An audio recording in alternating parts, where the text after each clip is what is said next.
Hi, welcome to ThinkTech Asia. I'm your host, Hong Jiang, and we have a very interesting topic today that is on tea, from China to Hawaii. Our guest today is Professor Ching-Yuan Hu, who is a tea expert in Hawaii from UH Manoa for the longest time. So we are going to look at tea from China, in China, over the last 4 millennia, and also talk about how tea has spread to other parts of the world, including Hawaii. Professor Hu has been working on promoting tea in Hawaii as an alternative valued crop. Professor Hu, thank you so much for joining us here Thank you very much for inviting me. I want to give you just a little bit more about the background of Professor Hu. Professor Ching-Yuan Hu is a faculty member in the Department of Human Nutrition, Food, and Animal Sciences Department in the College of Tropical Agriculture and Human Resources. We talk about it as a CTAR at University of Hawaii at Manoa. Actually, Professor Hu was an associate vice chancellor for research at UH Manoa between 2010 and 2012, and he was also associate dean for research at CTAR from 2005 and 2010. And since 2005, he has been very, very active in promoting tea in Hawaii, bringing experts from China and Taiwan to help providing technical assistances to local growers. So his passion is to promote tea in Hawaii. So Professor Hu, thank you so much for being here. I have been to one of your talks at UH Manoa on tea, and you're just a resource of information on tea, anything about tea. So for this program, I guess we have to start from the beginning. Tea in China.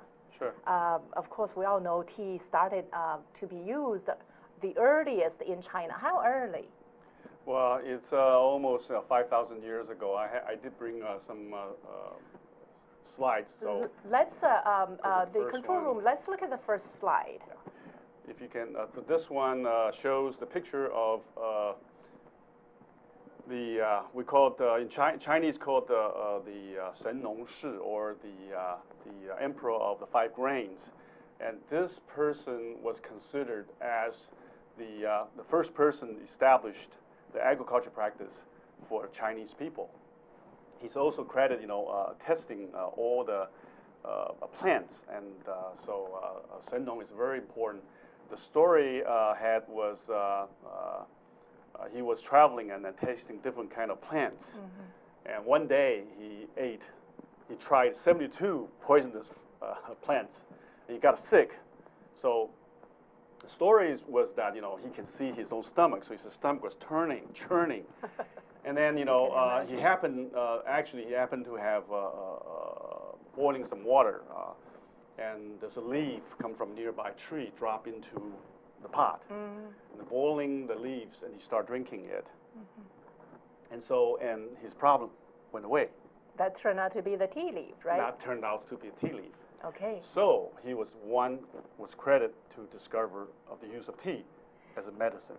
So that was how many thousands of years ago? It's almost 5,000. 5,000 years almost ago. 5,000. Yeah. Yeah. So then tea started to be used more in China. Can you tell us just a brief history of how tea were used? If we can have next. So let's look at the next slide. Next slides, yeah. So the next milestone is about 4,000 years. 4,000 years ago, in the Zhou dynasty, which Xia Shangzhou, the 3rd dynasty in China, and the first recorded use of tea as tribute to the king Zhou Wu. So that was the first time recorded as use tea from Sichuan. So we know that tea is from Sichuan area, which is more a tropical southwest of China, right? Then about close to 3,000 years ago, during the Chunqiu spring-autumn period in the Eastern Han area, it was recorded in King Qi, or the Duke Qi, used the food tea as a food.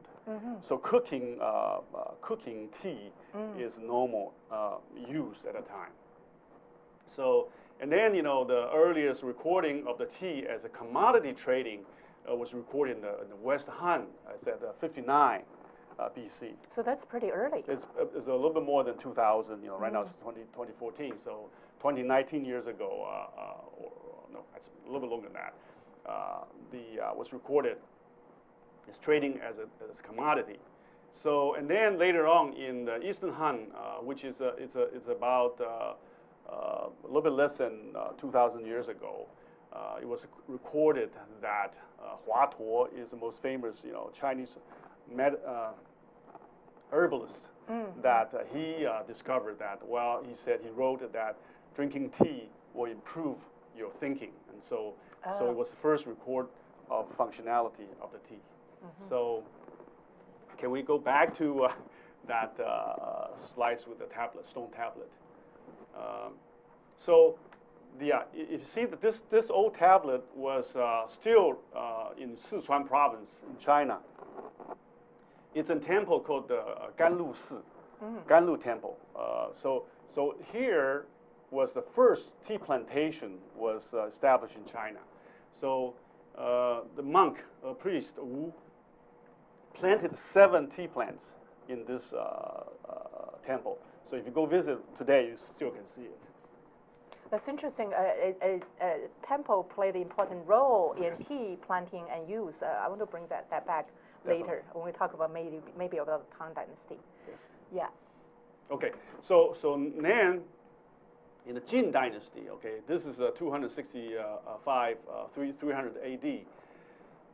The tea drinking was become very popular, and also it spread from Sichuan to whole eastern part of China.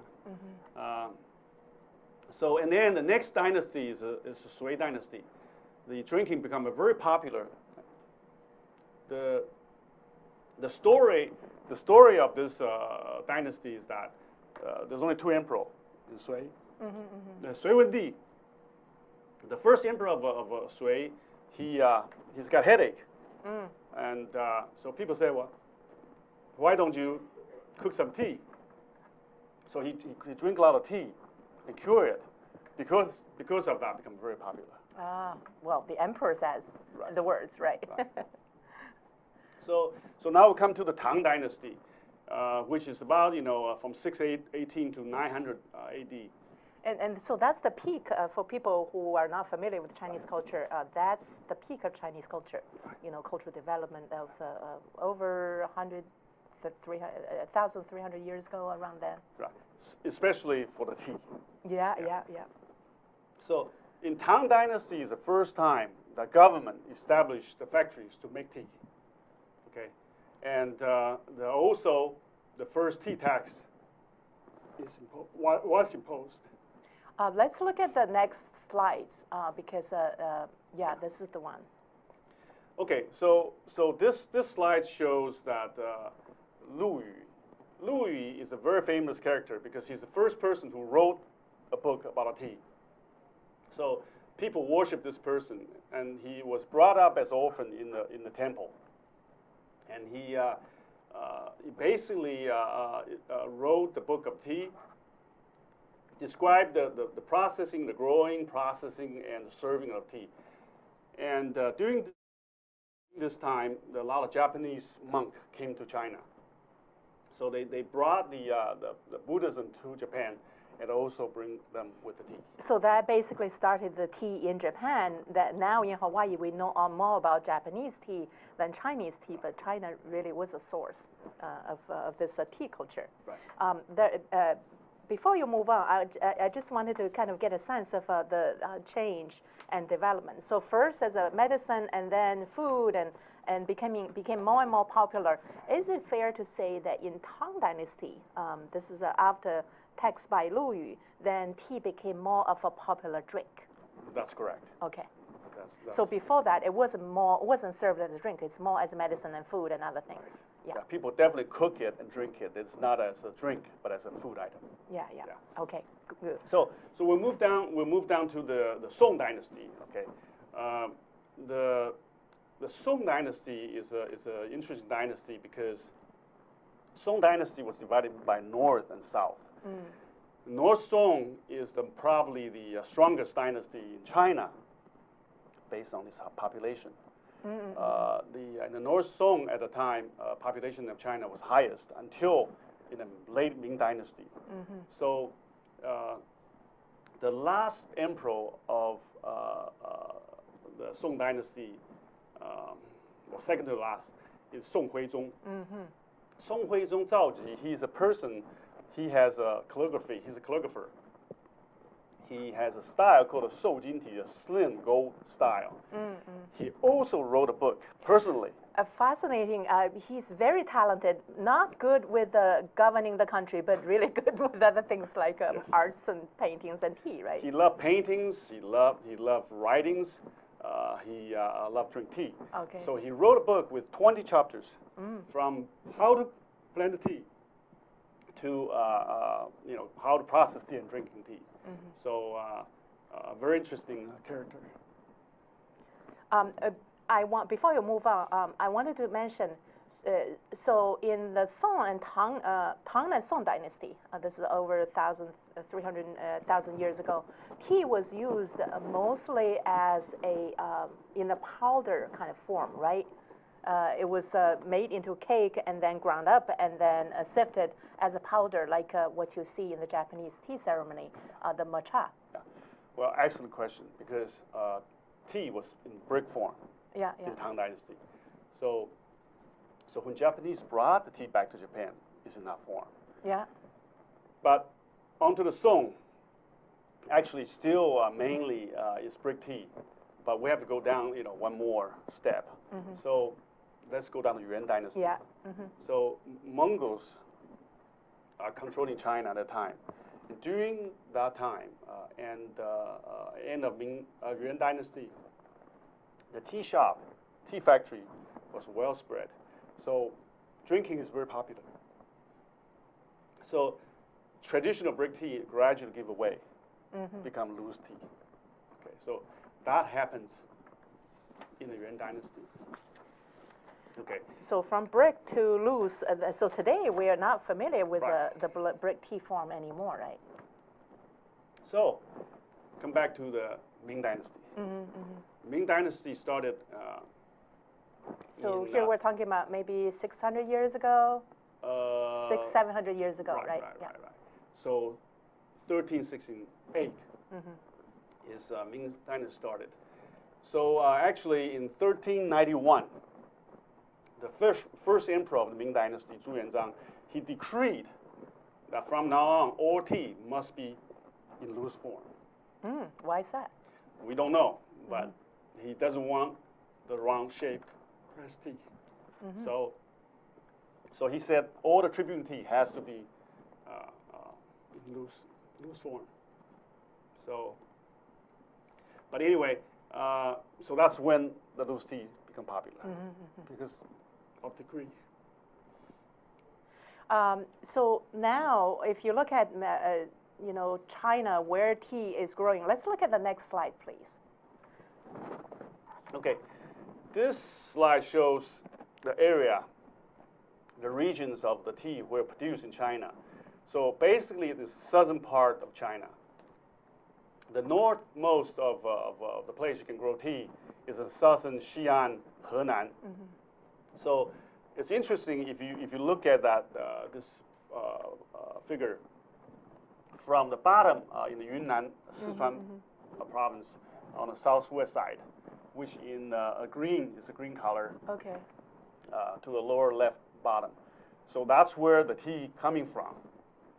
And as tea spread to the north, the leaf become smaller and smaller. Okay, understandable, because you probably have more water in the south, right? Temperature.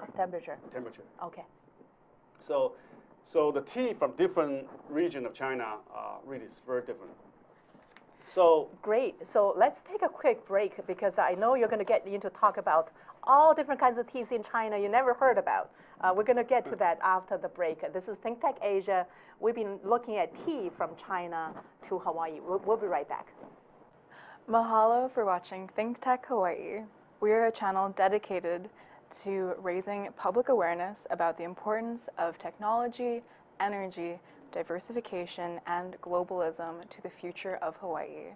We broadcast and stream daily from 1 to 5 every weekday, and we broadcast on Olelo 54 and OC16 TV. All of our shows are archived on thinktechhawaii.com, and we hope to see you there. Aloha. Hi, we're back. We're live. This is ThinkTech Asia. I'm your host, Hong Jiang, and we've been speaking with Professor Ching-Yuan Hu from CETAR at UH Manoa about tea. So we just went through this a quick history of 4,000 years of tea in China.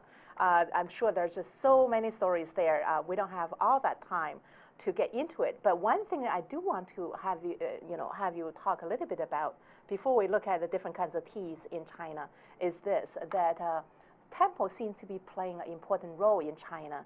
And tea has kind of a cultural meaning that goes beyond just being used as some kind of drink. Tea is culturally important as a way of maybe refining oneself in the kind of Buddhist tradition or even Confucian and Taoist tradition. Maybe you can tell us a little bit about that. Sure. Excellent question. The tea has a caffeine, so it can stimulate you. The monk like to meditate. So when they do that, they don't want to fall asleep. That's right. So drinking a little bit of tea can basically make them awake. But at the same time, it has compounds in the tea can calm the person. So the tea to the Buddhist monk is not considered as a stimulant. So it has a calming effect, but keep you awake. Unlike coffee, it's an upper, can only stimulate you, but cannot calm you. Can't calm you down. Yeah. There's a reason tea becomes more of an Asian drink, but it also is becoming more popular in the world now. Right. Yeah. Well, the reason become popular is because of the Western people. Portuguese started with it, and Dutch and English. So now become a worldwide drink. Yeah. Actually, the tea is the second most popular drink, behind water. Oh, behind water. Right. So okay. Most people drink, tea. So not also before coffee. Oh, most. Oh wow. Most certainly. Yeah. Good to hear. Yeah. Let's look at all kinds of different teas in China. Let's look at the next slide. Yeah. So this slide shows you there's 6 basic tea.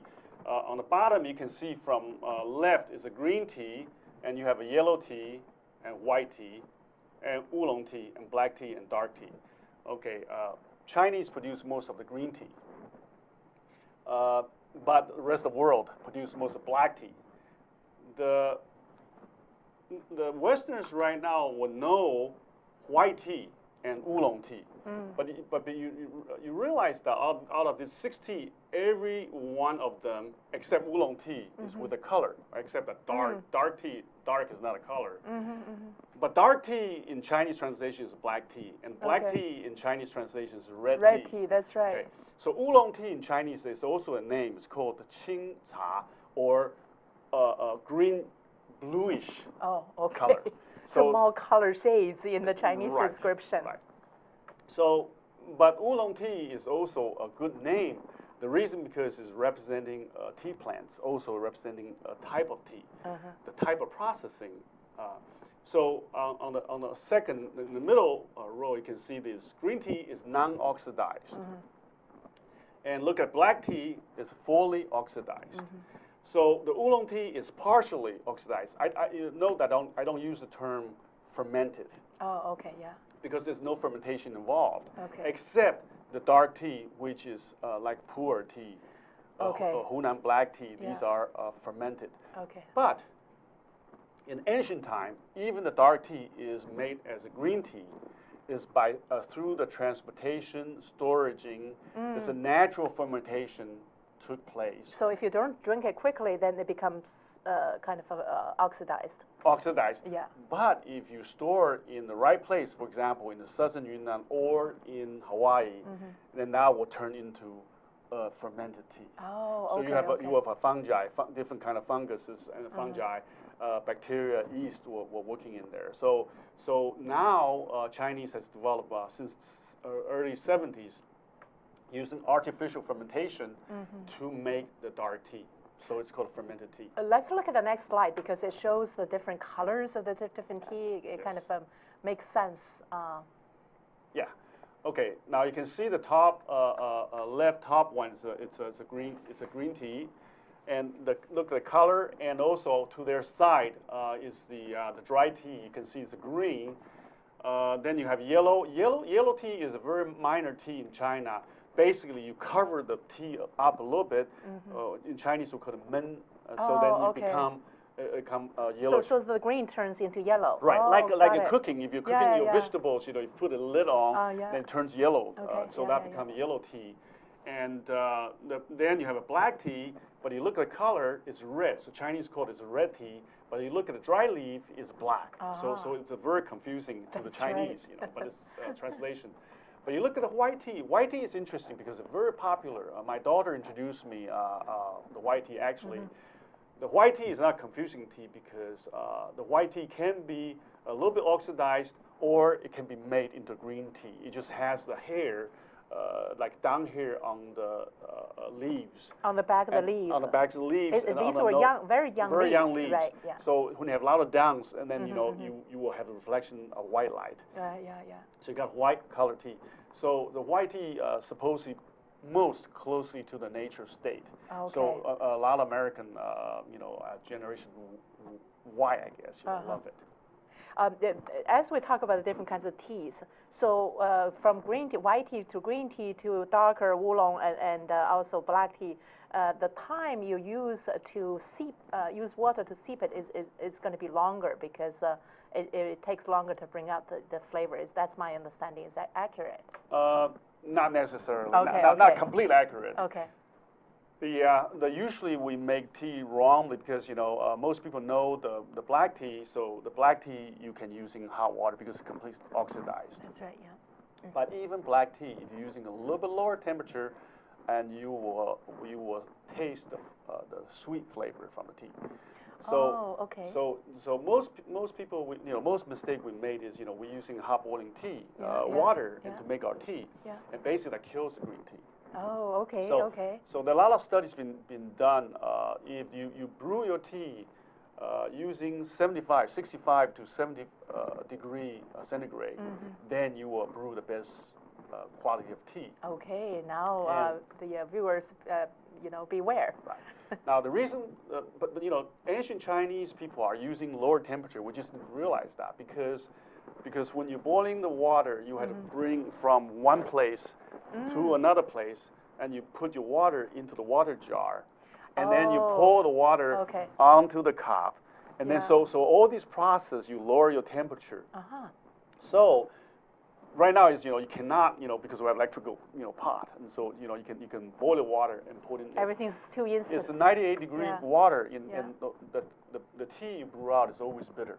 So if you're using 65 to 70 degree, the reason because we know that polyphenols in the tea will come out continuously, 45-degree angle continue based on the temperature, but the sweetness, the sugars and the amino acids, which generate the sweetness, is taper off around 65 to 70 degrees. So you will like to brew your tea at a lower temperature, and then you will have a very nice, lovely tea. Interesting. There's so much science and arts about tea. Let's move on to talk about tea, spreading of tea from China to the world, because that it's such an important history. Let's look at the next slide, please. Yeah. Okay. This slide is very quickly. I want you to look at the left-hand side, the date. You look at across, the second row, you will see the type of processing. And then the third row, the third column will give you the status of the tea leaves, and then how we're eating it on the last column. So concentrate on the first column to the left. So about 5,000 years ago, there's no processing, which is people are eating fresh leaves, they're chewing it or cooking it, and eventually in the AD 2330, that's about Eastern Han Dynasty. We're using sun dry, and then with the dry leaf is cooking. And Tang Dynasty, we start do steaming, and that's the reason why most of the Japanese still doing the steaming. Oh, okay. Steaming of what you do with the steaming is you kill the enzyme, Okay. so keep the green. Yeah, Okay, yeah. so if you don't do the steaming or roasting, then you have a black tea.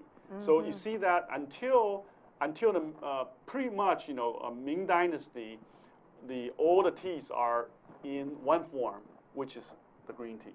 Okay. Okay, and then everything else you see the other 5 different kind of tea all develop in the I'm sorry, it's all developed in the Ming Dynasty. The rest of tea, okay, until the last one in 1851, and you have oolong tea developed in Qing Dynasty.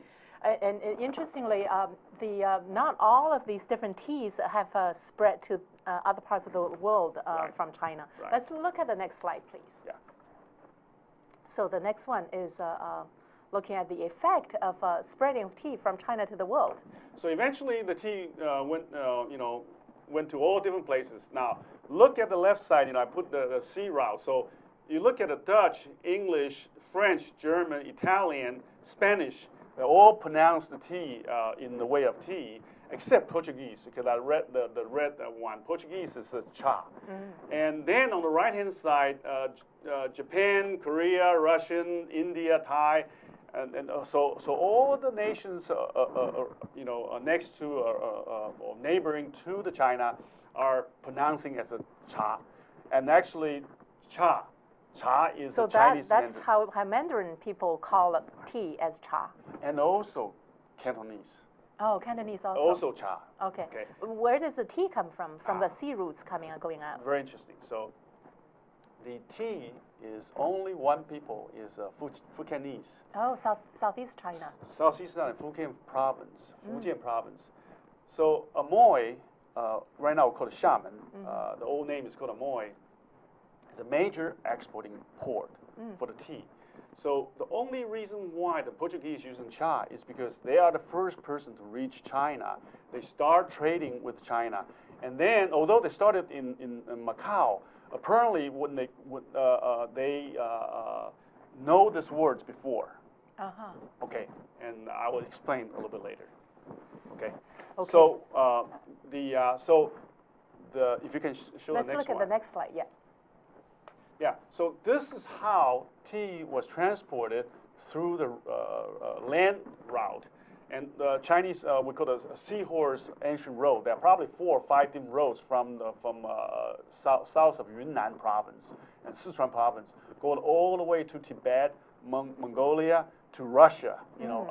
But when they get out of the mountains, mountainous areas, that's how you do it. You either on the right-hand side, the human carry that. It's just amazing. So all those packets are teas. Right. And you have one person carrying huge stacks of them. Yes. And if you notice on the bottom, there's just one stick, only one pole, and they rested that way. So and the road was paved with stone. And if you go visit today, and actually there are tours who will take you over there, you'll see the holes in the rock. To put the stick on it. Because people continue putting stick on it and then create a hole. And so you see how heavy, and those brick teas are green tea. And through the transport, it takes months, or on the left side, you can see they're using horses. Yeah, yeah. So the Chinese call it horse gangs, so they're very, very difficult to move out. And during these times, and there'll be rain, there'll be rain, That's the right. sun. Yeah, so then, of course, very humid, and this green tea will turn into black tea and turn into fermented tea. the dark tea. Oh wow! Is that where pu'er tea is coming Came from the southern part of Yunnan. Oh, that's really interesting. You cannot make pu'er tea or fermented pu'er tea in even Kunming, the capital of Yunnan, because it's too dry. Oh, okay. Southern Yunnan is tropical, just like very similar to Hawaii. Yeah. Well, that's very, very interesting. This is actually a good point to take our second break. Again, this is ThinkTech Asia. We've been talking about tea from China to Hawaii. We'll be right back. Aloha, my name is Kenneth Lawson. I'm your host here at Life in the Law. I'm really interested in law as I practiced it for 18 years before coming to Hawaii. I practiced criminal law and civil rights law on the mainland. Now I teach law at the University of Hawaii Law School, William S. Richardson School of Law, and I bring in guests who are very current on legal issues that affect your life here in Hawaii. Come and join me every Wednesday at 1 p.m. as we explore how the law affects you, how the law is changing, and why it's important that you should care about what's going on in your community. See you then. Hello, we're back. We're live. This is ThinkTech Asia, and I'm your host, Hong Jiang. We've been speaking with Professor Ching-Yuan Hu from CETA at UH Manoa, talking about tea from China to Hawaii. So right before the break, we were talking about tea spreading from China to the rest of the world, and you were talking about explaining the Portuguese connection. Let's look at the next slide. Yeah, this is a Portuguese princess, Catherine of Braganza. She's a very important person in spreading the tea from Portugal to, because she married into the British royal. Her husband is the King Charles II. But I have to mention another person. I don't have a picture. Is a father, Jasper de Cruz. He is the first Western European people that wrote about tea. So he actually wrote in a letter to his friends back home in 1560, and his letter mentioned about this wonderful brew, the drink that he had. So at that time, in 1560, in the interior, actually at that time, the Westerners can go to north of China. So he wrote as a cha. So Portuguese, so that's just why the only country, European country, that doesn't pronounce tea as a cha, but as a because Fukienese, the shaman, pronounce as a tea. So now coming back to the princess, she brought the tea with her, and tea is very, very expensive, and of course, English, England at that time is not as civilized as the European continent. So she brought this tea, and she liked the tea, and because of that, in the 1600, the British government, English government chartered East Indian Company in 1600, and they're trying to please the Queen. So they imported tea, and they're dealing business with Dutch because they really don't have any relations. So Portuguese start trading teas. First time is 1557 in Macau with China, and Dutch bought their first tea in Macau in 1610. So Dutch start trading tea in London in 1657. This Portuguese princess married to London in 1662. Okay, so that's much later. So the East Indian Company start importing tea. So then tea became kind of very, very popular in England. Yes, because of the Queen is drinking. That's so right, all the Duchess and all these royal families start drinking, and the general publics also start drinking tea. But tea was so expensive that there are a lot of fake tea. People are making fake teas outside London trying to sell, to getting a pound or two.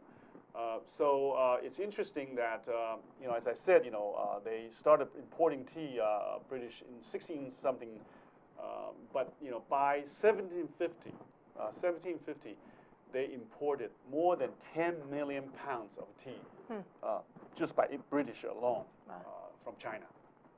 So by 1834. British East Indian Company's monopoly was stopped was terminated by the British government. So the company is trying to find alternatives, saying how can we do this? So does this is this the time Robert Fortune comes in? Right. Let's look at the next slide, please. So this is a gentleman, Robert Fortune. He's a Scot botanist. He became the staff in the Royal Horticultural Society outside of London. So he was sent to China after the first Opium War, which is 1840. 1840 is the first Opium War.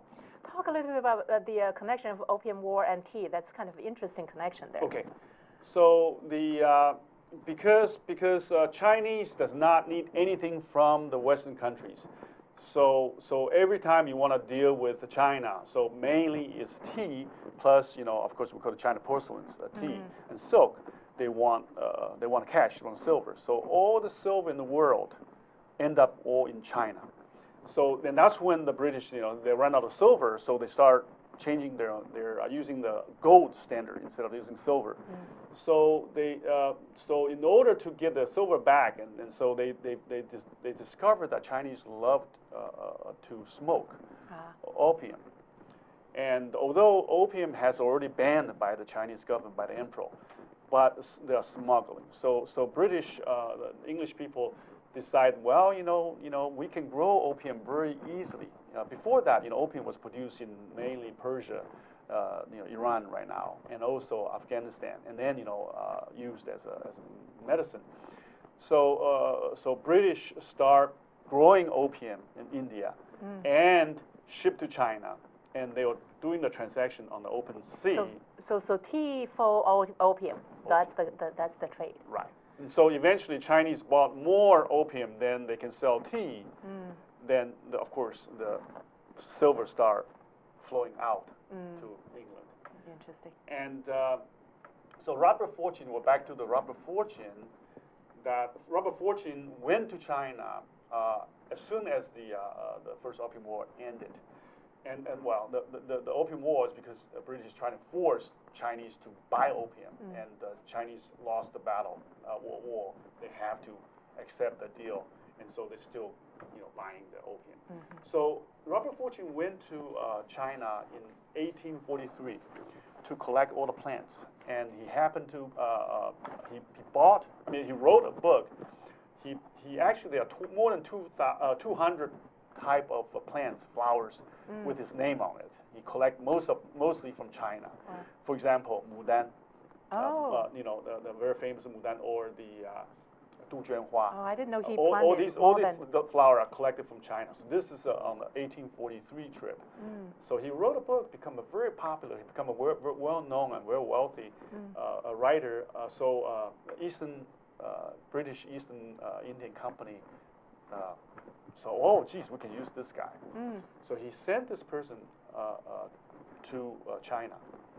Remember, and China used to close to the Western world in late Qing dynasty. Yeah. So the Opium War break open the Chinese barrier. So they opened the 5 ports: Guangzhou, Xiamen, Fuzhou, Ningpo, and Shanghai. Okay, all the eastern seaboard, basically. Right. So basically south of the Yangtze River. Yeah. So he wrote a book. He said, I went to the northern province of China. It turns out that he's still in the middle, not to the north. So because of his first book, Eastern Indian Company hired him, went back to China twice. The first time went to about the Yellow Mountain, Yellow Mountain area, the green tea growing area. Okay. So his instruction is to bring back both green tea and black tea trees, plants. So he had to sneak out. The reason because the treaty term is that the foreigners can only get out of the town of those 5 ports within 1 day distance. You can travel no more than you can't travel further away. Okay. So he has to disguise himself as a Chinaman. So he has to shave his head. He bought a queue and eventually grow his own queue. Oh, wow. And he pretend and gave up his Western clothes and become a Chinese. But he's tall. He's tall. But because China at that time, it was lucky because at that time was a Taiping rebellion. So the whole southern China was in disarray. Okay. There's no government control. So he was able to sneak in. But if he got caught, his head would be chopped. But he was lucky, and he went into those areas that nobody has been. So my understanding is that he brought some of the teas to India, and especially in the Darjeeling area, and that's where some of the kind of a Chinese tea species, I guess, is a cross bred with the local species there, or is it entirely the Chinese camellia that is growing in Darjeeling? Because I want to move on the story to talk about Hawaii.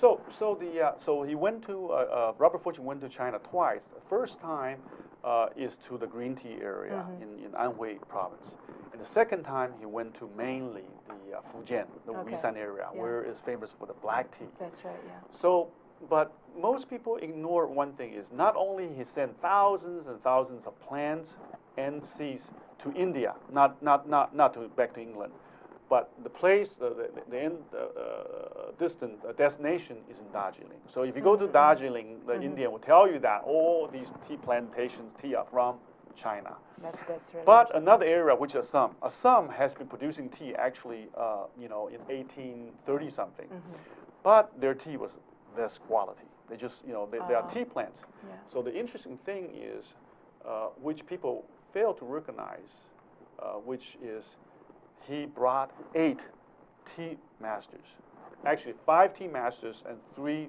for making the tea chests for transporting. So he actually, if you read a lot of history, people saying, well, he only brought 8, actually brought 16. Oh, okay. So first time he brought 8 from Anhui, second time from the Fujian. So in a way that a lot of the kind of tea processing and techniques that's used by the British people, a lot of it came from China in a way brought by Robert Fortune. We just have a few minutes left, so let's look at the next slide. That's the last slide. That is let's bring it back all the way to Hawaii. Yeah. So this slide shows the Mililani station we have near Waimea on a big island. We also have the station with volcano growing a lot of teas. Those are 2 major stations. One at on the Hilo side. One is on the close to Kona side. So at a different elevation, we also have in the Waikea station near the Hilo airport. So at 500 feet level. So this is 28. The photo you're seeing is at 2,800 feet. So volcano is 4,000. So, but also right now we have in Kula station in Maui and in Kauai station that we grow teas for more than 20 years now. But tea came to Hawaii. We do have a publication produced by the CTAR. And so people can check on the CTAR's website, yes, right? if you go to the www.ctar.hawaii.edu, you can download, we have more than a dozen publications. One particular publication is called A Tea, A New Crop for Hawaii, described, from 1887, the tea that came to Hawaii first. And there are several attempts by the private enterprise to grow tea as commodity and failed. And the CTAR, through our faculties, for example, Yunia Sagawa, who passed away not too long ago, and also Dr. Phil Ito, and they both brought the teas from different places. They're all planted. For example, Yunia's 4 different plants are originally planted in the Lion Arboretum. You can go to the Manoa and you can see them. And those are the tea that you're seeing in the background, they're seeing in the photos. Give the website again for the CTAR. It's www.ctar, CTAR.hawaii.edu. That's a CTAR, the www.ctah.hawaii.edu, and you can find a lot of information there about tea. And what's interesting is that I understand you really see Hawaii as this has a tremendous potential for growing tea. Explain why. Well, the tea is considered as a commodity, and so it's produced a lot in the world. For example, the largest tea exporting country is Kenya in Africa, not India or China. So many places growing tea, and so Hawaii has a great environment. Is that why it's growing great tea? Yes, we have demonstrated in the last 20+ years that Hawaii can grow the best tea. That's what I want to hear. Hawaii can grow the best tea. I have invited, actually in the last photos, you will see the ladies in that picture is a dean of the College of Tea, the lady on the right-hand panel, that she she was a dean of the tea college from Yunnan Ag University. She declared that we can grow better tea. And Yunnan is a famous tea growing place in China, and the experts there are saying Hawaii can grow the best tea. So we're running out of time, but we really need to have more people know that Hawaii is the greatest place to grow tea, and we need to just do more to bring that out and have more people enjoy Hawaii tea. Again, you can find more information at the CITAR's website. This is ThinkTech Asia, and that is Professor Ching-Yuan Hu from CITA at UH Manoa. We've been talking about tea from China to Hawaii, and thank you so much for being with us. Thank you very much for having me. And thank you, the viewers, for tuning in. I'll see you next time. Thank you. Goodbye. Thank you. I got a little bit nervous, in the middle because,